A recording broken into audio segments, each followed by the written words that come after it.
казвам на моите гости днес Владимир Цветков, един от тях, асистент по методика на обучение по химия във факултета по химия, нали така, към Софийския университет. Здравейте, Владимир. Здравейте. Освен това и учител. Хайде още нещо за себе си да кажете. Добавяйте към тази кратка визитка.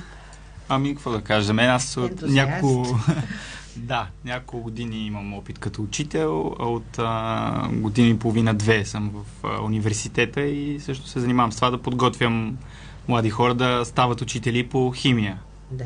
Това, което той няма да каже за себе си, но ми е казано за него и аз вярвам на това, че един човек, който работи със страшно много ентусиазъм, че изобретява какви ли не методи, подходи, начини, за да е интересно на неговите студенти, за да му е интересно и на него и за да има в крайна сметка повече научаване през радост. Нали така?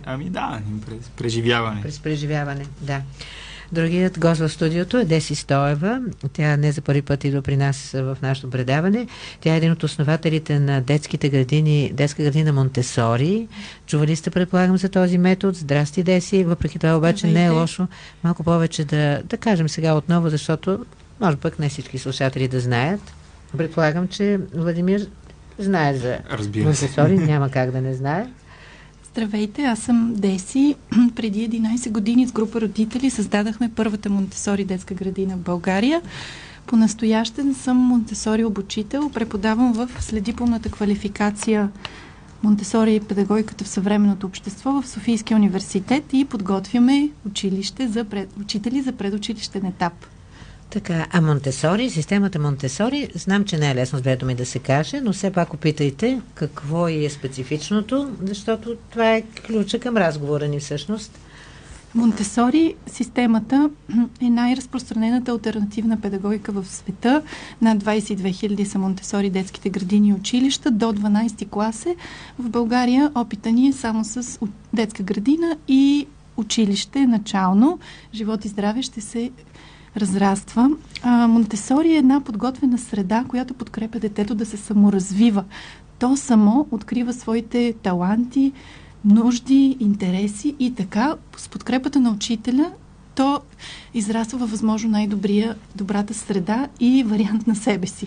Той се избира, залага се на избора на детето, на свободата му и подкрепата, която ще дадат възрастните компетентно около него, точно именно така. За тези избори и за тази свобода. Точно така. Да. Резултатите какви са при вас? Резултатите, които постигаме... Какви деца порастват? Деца, които разбират... Живеейки, защото не е просто учене, а живеейки по този начин в детската градина и в училището. Децата в Монтесори израстват като много самосъзнателни личности, грижат се за себе си и за околните, за родителите си включително. Това са деца, които са адаптивни. Те могат да се адаптират във всяка една среда по света в България. Те също така са много социално-емоционално компетентни, тъй като през цялото време в обучителния процес те работят заедно с колеги, с другите деца, с външни гости, ходят на различни места. Те са много социално умели и емоционално компетентни. И това ги прави много адаптивни във всяка една среда, която попаднат. Владимир кима одобрително, но какво да разбираме? Просто си мисля за това колко общо има това с това какво трябва да прави един учител в съвременето. Преподавайки дори в гимназия на големи хора, трябва да може за да може да са адекватни на днешния ден. Той трябва да може да ги научи да работят заедно в екип, да са адаптивни, да решават различни проблеми, като мислят от различни гледни точки на тях и това са и нещата, които ние опитваме да провокираме нашите студенти да намират решения, да умеят да изследват. Да, разбира се. Да умеят да поддържат любопитството в себе си. Това са и нещата, които се изследват от международните изследвания, които показват, че ние изоставаме от гледна точка на природонаучната грамотност. Както и езиковата и математическата, но аз мога да кажа повече за нея, като ПИЗа, за което много пъти тук е ставало дума. Природонаучната грамотност? Резултатите ни на тези международни изследвания на 15 годишните ученици са ниски, безспорно са ниски и всъщност това, което там се мери, са точно такива умения, а не директно знанията по химия или биология. Защото пък от друга страна имаме толкова много примери, на които много се радваме. на български деца, които ходят по олимпиади, по именно тези точни науки по света, печелят, носят медали. Разбира се, България винаги има страхотни учители, които подготвят много добре учениците, фундаментално по химия, по експеримент. Те ходят, печелят медали. Аз работя с тези учители, те са страхотни, но това не те са показателни за едно така ниво на учениците, които се интересуват допълнително от химия. Целта на предмета химия в училище не е само да създава олимпийци, а да създаде една цялостна представа за света, в който живееш, да ти даде възможност да се научиш точно да имаш подход към проблемите, който можеш да вземеш просто от там. И така, по-скоро в това нещо. Да, не случайно така ви потикнах оттам да го почнем разговора, от това какви трябва да искаме да бъдат децата, които излизат от училище. Какво искаме за тях и ако знаем какво искаме за тях, тогава ще имаме някакси по-ясен отговор на въпроса какво искаме за техните учители, за техните преподаватели и така стигаме до университетското образование. Колко той има общо с тази картина, която вие описахте? Аз мисля, че децата, трябва да им си има повече доверие на децата. Това са деца на ново поколение, които ни показват, дори нас, възрастните, често ни учат на различни нови неща, които се случват. Те ни обясняват света понякога, по начин, по който ние не сме се сетили да си го обясним. Аз мисля, че трябва да ги слушаме повече, да им вярваме и, както Монтесори казва, да ги следваме. Защото само следвайки ги и подкрепяйки ги, ние можем да им помогнем. Как можем да си поставяме цели за нашите деца? Допускам, че това скандализира много от нашите слушатели. Големите да следват малките, възрастните да следват децата. Ами, те какво знаят? Те нямат опит, нали? Затова сме възрастни, за да следват те нас, а не ние тях. Децата са доста по-съвършени от нас и доста по-необременени. И за това те могат да постигнат много повече. И за това, според мен, трябва да ги слушаме и да ги следваме, а не да си поставяме цели, определени за тях, тъй като аз не мога да си поставя целите за моите деца. Аз имам дъщеря и син. Как да си поставят целите за дъщеря ми или за сина ми? Те са толкова различни, а аз трябва да видя те какво искат, те какво могат и само да ги подкрепям. Това е вашата цел, всъщност. Да сте добър, да сте добре в подкрепата.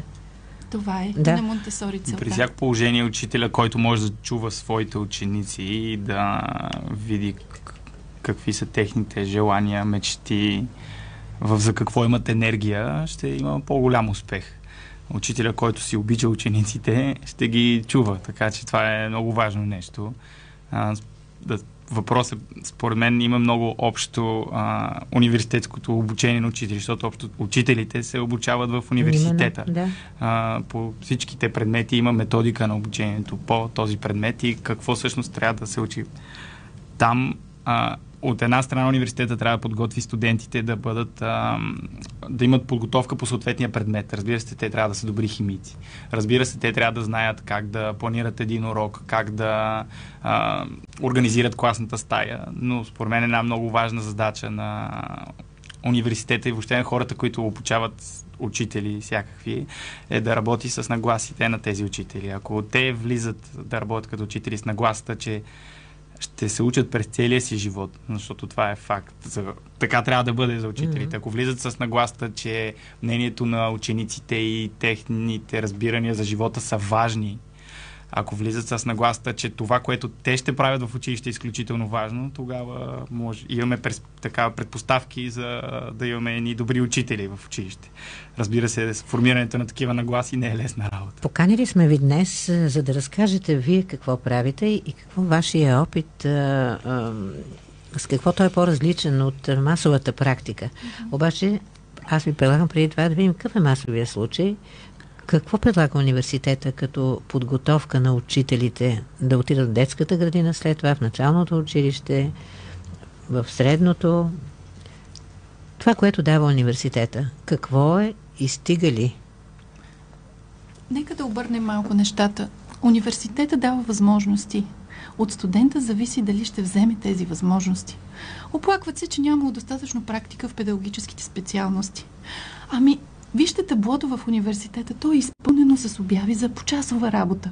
Това е една възможност да практикуват студентите. Защо трябва университета да е единствения, който да осигури тези часове? И много това е на съдета, неговия ангажимент да работи върху себе си.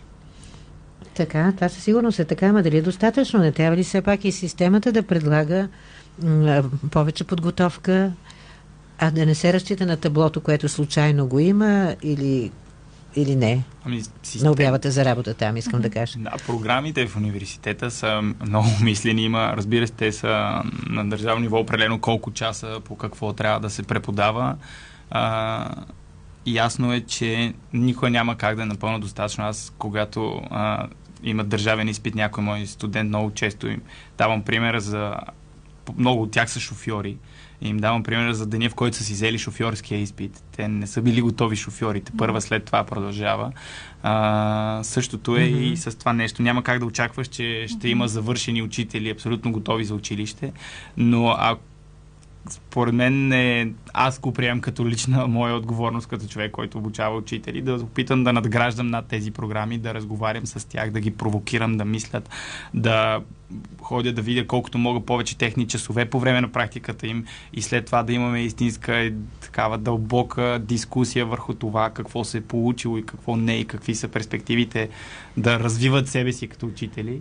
И също според мен много важна роля за младите учители имат след това екипите, в които те попадат и директорите, при които са те. Аз имам много хубави примери с мои студенти, които завършиха пред миналата година и по-миналата година завършиха за студенти и имаха хъса и желанието да се борят да влязат в добри училища в София и всъщност сега имаме учители и в Националната природо-математическа гимназия, в Софийската математическа гимназия на по 24-5 години, които срещат изключителна подкрепа от страна на директорите и според мен това е пътят, т.е. те да продължат да се развиват нататъка. Да, вие казвате, не може да излезе завършен учител от университета, колкото и университета да е добър. И аз мисля, че по това не трябва да се спори, защото наистина се учим в крачка, винаги, постоянно, всичко се променя, така. Но нека така да ви попитам. В университета, ето, вие сте били студенти и сте минали по този път. Ясно ли ви беше целта на занятието, както се казва, крайният резултат? Ясно ли беше около какви ценности би трябвало да се формирате вие като преподаватели? Какво да искате от себе си, от децата си, от учениците, които ще обучавате? Това, което ето сега каза преди малко Деси. Нали, да разчитаме на изобретателността, на търсачеството, на свободата, на личния избор, на таланта, защото всеки го има някакъв, да го подкрепяме, да му помагаме да се развива.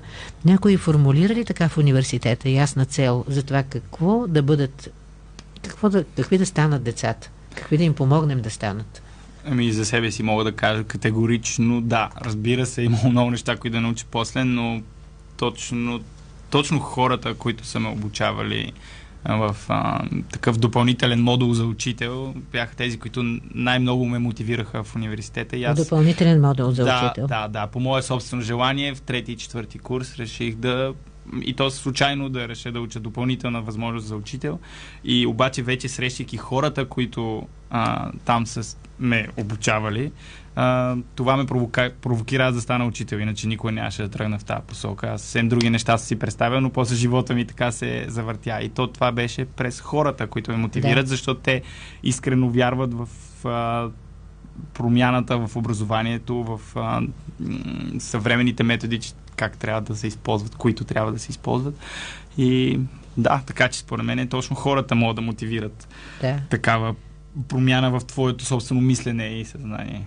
Аз ви тегля сега да ми кажете програмата, дали програмата го предполага, защото ето при вас е имало щастливо стечение на обстоятелствата, едни хора, които са свършили работата си прекрасно, за да можете сега и вие да си я вършите по този начин.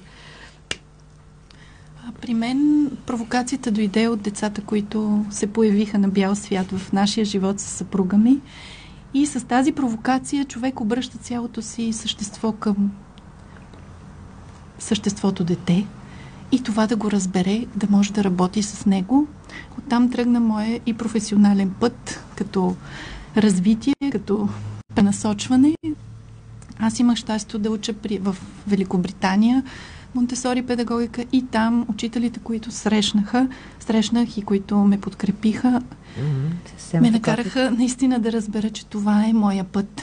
Ти го усещаш още от малък, но живота ти се стича по различни пътища. Но когато срещнеш правилните хора, които да те подкрепят, усещаш това, което наистина искаш да правиш, да работиш с деца, да обучаваш учители. И в следдипломната квалификация в Софийския университет, която е свързана с Монтесори, ние всъщност половината време работим с хората като хора, не като учители дори, като хора, те да разберат себе си, те да разберат силните си страни, те да разберат къде се поставят спрямо детето и оттам да обърнем посоката. Нека сега се обърнем към детето и да видим как ние, като личности, можем да му бъдем полезни.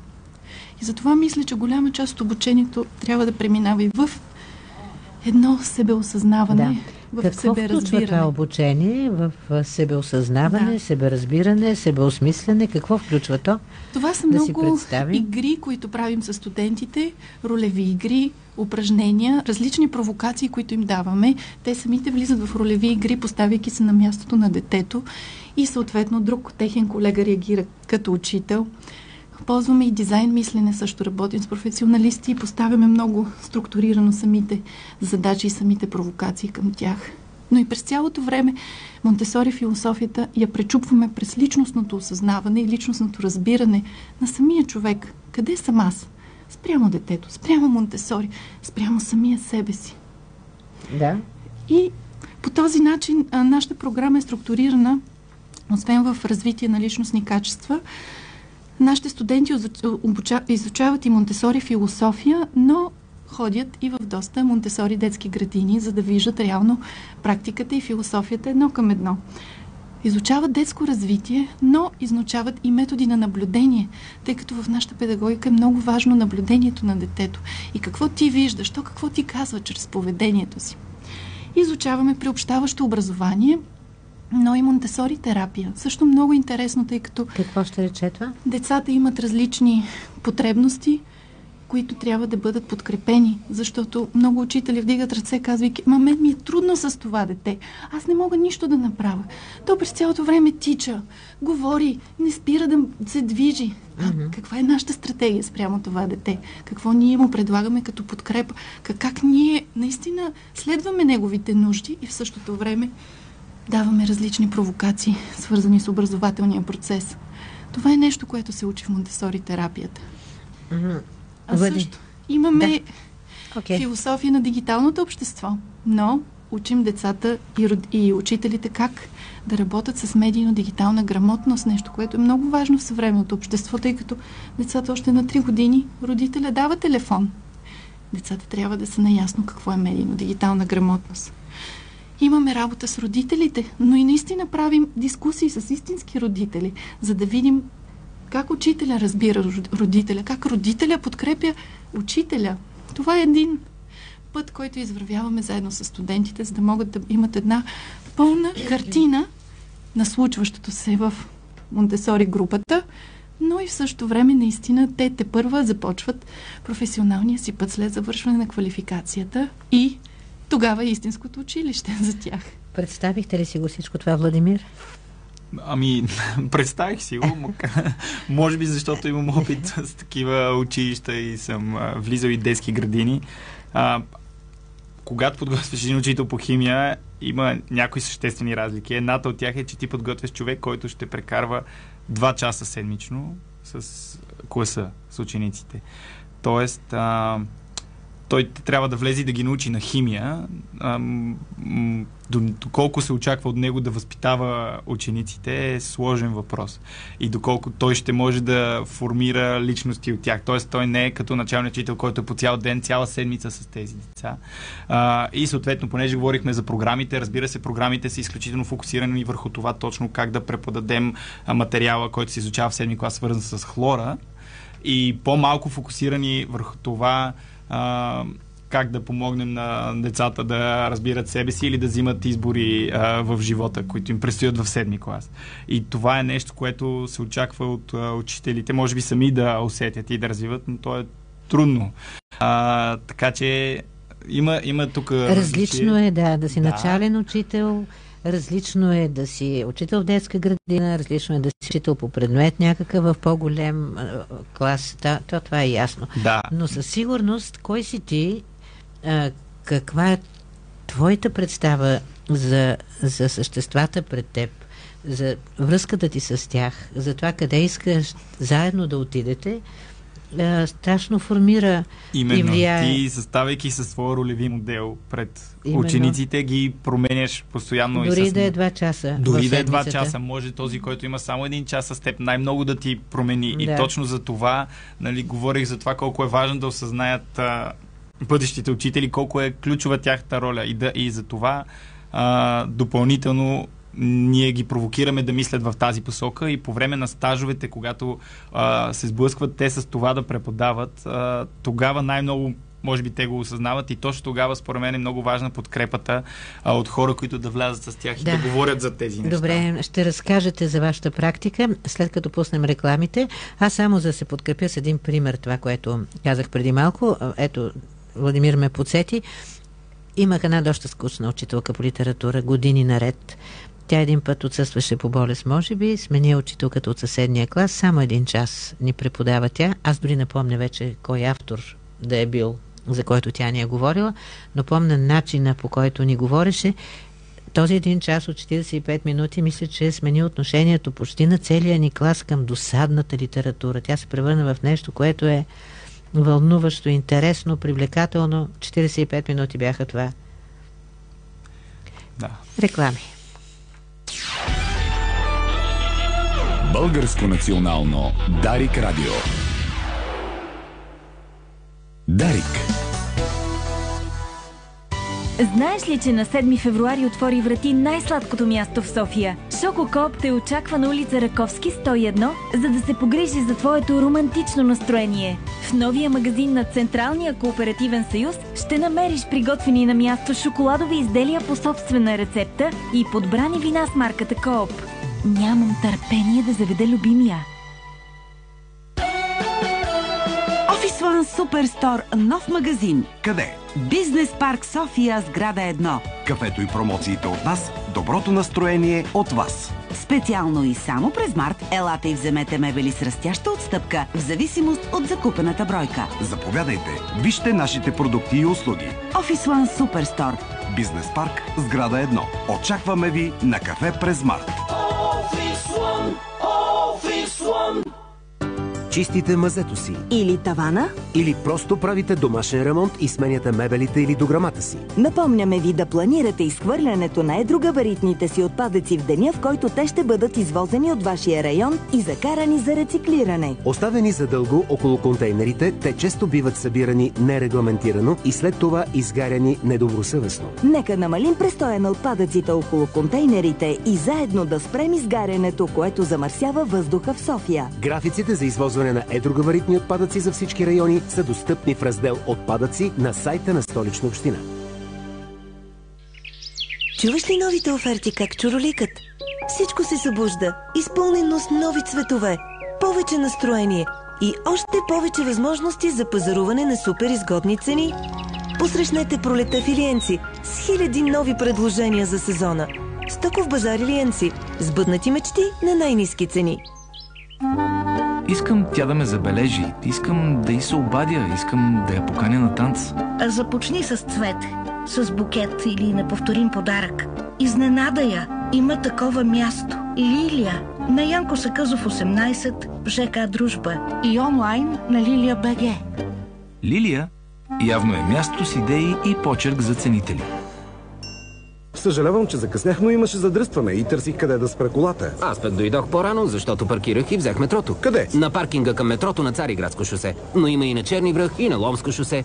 Докато отворено метрото е безплатно с персонална карта за всички линии на градския транспорт. Аз не пътувам толкова и нямам такава карта. С другите карти или билети за метро, първите 2 часа са безплатни, а следващите на половин цена, по 50 стотинки на час. Паркирай и пътувай с Софийското метро. Информационна кампания на Центъра за градска мобилност. Седмица на КФМ в Фантастико. Само от 21 до 27 март вашите любими мезета са на специални цени. Възползвайте се от нашите предложения сега. КФМ. Чисто месо. Естествено вкусни колбаси. Дарик.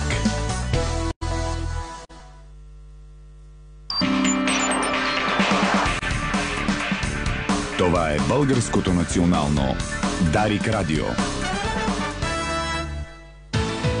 Слушайте в понеделник след 11. Митове за образованието. Митове за развенчаване. Предаване за това как и да учиш с радост, и да научаваш. С подкрепата на Фондация Америка за България.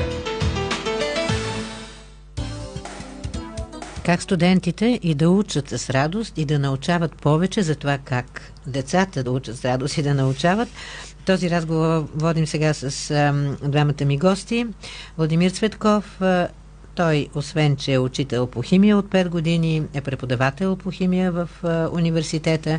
Деси Стоева също е университетска преподавателка. Да кажа, че тя работи по системата и школата на Монтесори, основател на детската градина, първата детска градина в България. Така, дайте сега вече през вашия опит и да видим това, което каза преди малко Владимир, че холистичният подход, който следват в Монтесори, някакси не е така лесно да бъде приложен, когато си преподавател по определен предмет, по химия, например. Обаче пък Деси казва, не е точно така, защото няма значение какво точно преподаваш, трябва да имаш мисъл за цялото, за цялата личност и можеш винаги някакси да намериш начин да въздействаш на личността, а не само на знанието за хлора, примерно.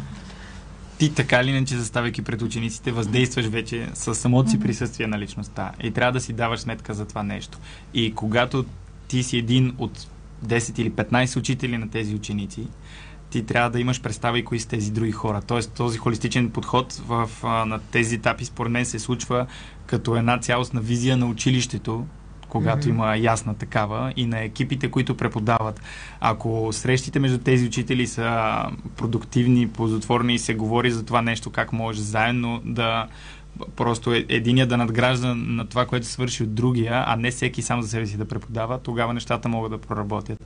И всъщност това е нещо, което се опитвам да покажа, да обясня на моите студенти по много начини, чрез решаване на казуси, по много начини, но всъщност най-ключовият момент е точно когато те влязат в училище за стажа си първия път и те осъзнават колко променят динамиката в класа, защото те първо виждат няколко часа на учителя, който по принцип преподава в този клас, и после заставяйки те отпред, винаги нещата изглеждат различно. Да, тогава те са препарирани, сигурно. И студентите или учениците? Студентите. Да, защото учениците изобщо не са препарирани. Не, от студентите зависи, има различни хора, различно подхождат, някои много лесно влизат, но тогава започват всъщност да усещат своята роля и тогава виждат какво значение има, какъв е бил предходният част на тези ученици, дали те излизат от едно контролно по математика и говорят само за това и това им е в главите. И всъщност тук идва момента, в който ти трябва да се поставиш на място на учениците, да знаеш какъв е техният ден, да си го представиш. И всъщност един проблем, който аз имам, е да накарам студентите да гледат от гледна точка на това, че те са млади хора на по 22, 3, 4 години, не да опитват да копират своите учители, които някога са им преподавали. Това е нещо, което много често се случва и всъщност ние се опитваме да ги разчупим, да мислят по съвременен начин, което се оказва не е толкова лесна работа. На какво още различно учи своите студенти? На какво различно ги учим? Или всъщност, на конкретни подходи. Например, на преподаване чрез изследване. Учене чрез изследване. Това е в природните науки, но не само. Това е и за малките ученици се прилагат. Тоест, не да даваме готови факти и да преподаваме, да разказвам урока като лекция, а да предлагам ситуации, в които учениците всъщност те трябва да намерят информация, да намерят решението на някакъв проблем, да потърсят, да се мотивират от самия проблем, който е нещо интересно и близко до тях, и всъщност в процеса на търсене на отговора те да учат. Това е един подход, например, който, за да може обаче студентите, влизайки да преподават, да го прилагат, ние самите, като университетски преподаватели, трябва по този начин да преподаваме. И за това и казах, ето, за такива казуси от реалния, за това ми помага, че аз съм учител. Взимам казуси от моята практика и ги провокирам те да търсят какви решения биха приложили. След това коментираме какво аз пък съм пробвал, какво се е случило. Да. И е важно много, както казахте, подкрепата на училището, в което ще отиде вече завършилия студент и млад учител? Ще има ли тая подкрепа? Ще няма ли? Ще го гледат ли с подозрение какъв си ти? Какво тук на нас ти ще ни обясняваш как се преподава, когато ние сме с опит дългогодишен и знаем много добре. Нали? Това също го има. Днешно време начина на отиване в училище в България не е както е било преди по разпределение в някои училище и просто те изпращат там и директорът те приема, иска, не иска. Сега и директорите си търсят учителите и ги избират. И ако училището има ясна визия за това как иска да се преподава в това училище, съответно ще намери подходящите хора и още в самото начало ще има някаква такава синергия. Разбира се, това не се случва навсякъде, но има такива добри примери, където младите хора могат да бъдат добре приети. Аз, например, бях така в село Мирково, останах учител първите 2 години и екипа ме прие изключително добре, което страшно ми помогна аз да се чувствам комфортно и да започна да прилагам тези методи, които съм учил в университета. Защото ако никой не ми помагаше с попълването на дневника, например... учителите около себе си? Със сигурност с някакви неща съм ги заразил и променил. Със сигурност те също много са ме променили. Няма как да не е така. Със сигурност много беше хубаво. За мен. Едната новина е, че учителите под 30 години са малко над 5% в цялата система. И това прави динамиката малко по-различна в една структура, в която може би ти или още някои сте най-младите хора. Под 5%. Около 5,5%. 5,5% под 30 години. Крайно неудовлетворително. Но хубавата новина е, че в момента педагогиката според рейтинговата система на висшите училища е трето място като желание, интерес и прием. Това е хубавата новина, т.е. от едната страна идват, въпросът е наистина училищата да приемат и детските градини да приемат младите хора, които идват все още заредени, все още с нови идеи и да се възползват от това. От какво още имат нужда студентите, освен онова, което програмите в университетите в момента им предлагат, като квалификация, като продължаваща работа? Разкажете за различни форми, които могат да бъдат купени от ваши колеги. Интересен факт е, че в момента имаме студенти, които се пренасочват да учат Монтесори в предучилищен етап. Юристи, физици, химици, икономисти, хора, които са инвестирали, инженери, хора, които са инвестирали много години в работата си в съвсем друга област. В момента те се пренасочват наистина водени от желанието да променят нещо. Дали в семейството си, но най-често искат да променят нещо в детската градина или респективно в училището. Те са движени от този мотив. Ако се запази този мотив за промяна, за нещо ново, което те искат да внесат и се подкрепи с наблюдения. Първото, което правим, трябва студентите да наблюдават добри практики в детските градини и в училищата. Това е което тя ги пали, което ги държи будни през цялото време на обучените. Казват, аз това, което ми го говорите, аз го видях, то работи, то наистина се случва. Аз бързо виках, как така ще стане това Монтесори? Обаче го видях на практика. Това ги държи наистина вързани между теорията и практиката. След което трябва много подкрепа за самите хора. Това е нашия опит. Самия човек като личност, като професионалист, като нагласи, като мнения, трябва да се подкрепи, да се изслуша, но и да му се даде посока, в която да разсъждава и в която да работи върху себе си. Знанията, разбира се, теоретичните знания са важни, практическите също. И креативността. Това, което ние правим в голяма степен е, че насърчаваме креативността на учителя. Монтесори е много креативна система. Тя подкрепя и креативността в децата. И учителя се чувства създател на собствената си среда. Не е нещо спуснато, което ти трябва да правиш. Това е нещо, което ти създаваш заедно с децата, следвайки и наблюдавайки техните нужди, желания, интереси. Всичко, което ти трябва да правиш. Но ти създаваш тази среда. Създаваш с ръцете си материали. Поставяш ги на рафта. Казваш, да, заповядай. Това е презентацията на материала. Детето го взима. Прилива канички, бобчета, лещички, пинсетки, различни щипки. Работи материала, ти си щастлив. Децата едно след друго искат да вземат материала. Ти си създал нещо, което наистина допринася за тяхното развитие, за финната, за грубата моторика, за координацията око ръка, но ти наистина, ти си го създал. То не е е в учебника, не е някъде в английските учебници го няма. Но това е продукт на твоите ръце. Това ги държи много живи и много щастливи, честно казвам.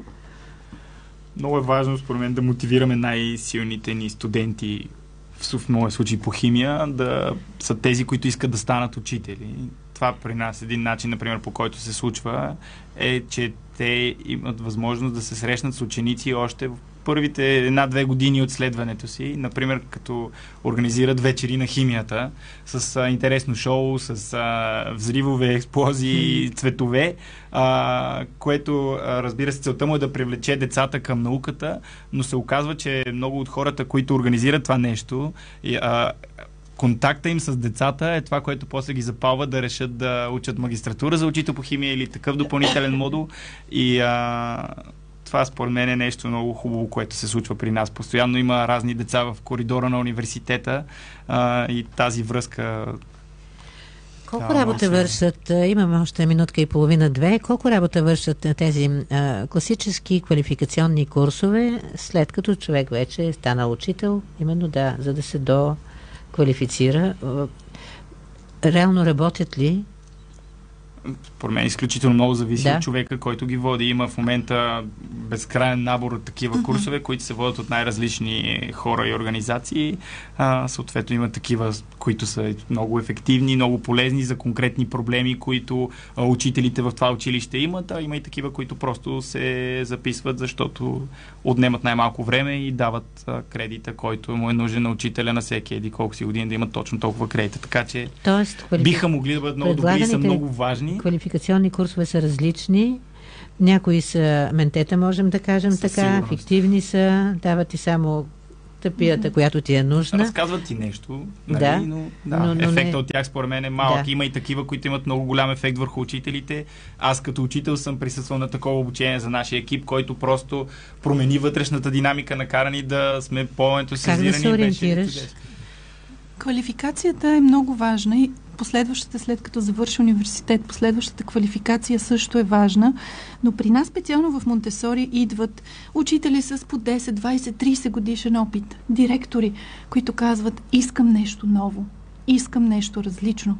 Това, което се виждам и наблюдавам вече толкова години в класната стая, мога го, правя го, но мисля, че има и още нещо, което мога да направя за децата. Искам да уча Монтесори, искам да правя иновация. Тук имаме малки проблеми, тъй като закона не позволява в голяма степен иновации в предучилищното образование специално. Да не говорим за яслите. Те са в абсолютно забвение в момента, но борим се и с ваша помощ се надяваме да променяме закона, да променяме наредбата, за да може все повече иновации, защото и младите хора